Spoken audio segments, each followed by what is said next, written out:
Hi guys, তোমরা কেমন আছো? আশা করি সবাই ভালো আছো। Welcome back to my channel Tulsi lifestyle blog. তো আজকে আমাদের কাকিমাদের বাড়িতে হয়েছিল বৈশাখী পূজা। তো তোমরা তো একটু আগে দেখতেই পেলে, এদিকে সবাই দই চূড়া খাচ্ছে আর এইদিকে আমার কাকিমা সব ঠাকুরগুলো ঠিক করতেছে, ঠাকুর বের করবে। তো আজকে ঠাকুর ভাসায় দেবে, এর জন্য সব কিছু বের করে নিচ্ছে ঠাকুরের ঘর থেকে। আজকে কিন্তু মনসা পূজা না, মনসা পূজা হচ্ছে কালকে। তো আজকে ঠাকুরটাকে সম্পূর্ণ বের করে নিচ্ছে, সব যত কিছু আছে ঘর টর এগুলো বের করে নিয়ে আজকে সম্পূর্ণ ভাষায় দেবে। কালকে তো একটু সময় দেবে না, তাই আমার ভাই আর কাকু ঠাকুরগুলো বের করতেছে, বের টের করে তারপরে দিবে ভাষায় জলের মধ্যে।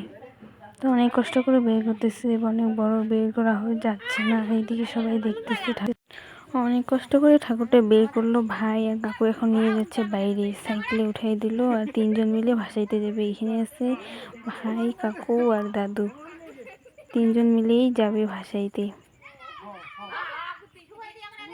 তো দেখো ঠাকুরটা অনেক বড়, আর ম্যাপটা তো এক পাশ দিয়ে ভেঙেই গেছিল।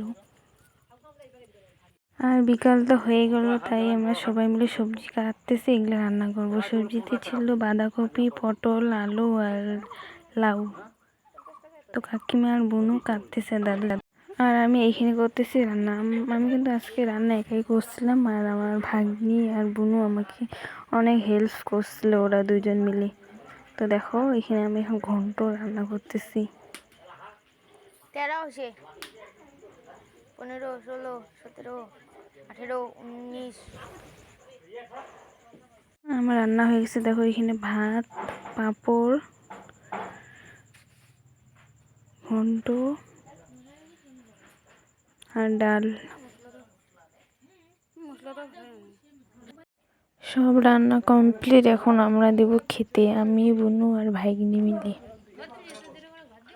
তো গাইস দেখো আমি দিচ্ছি খেতে,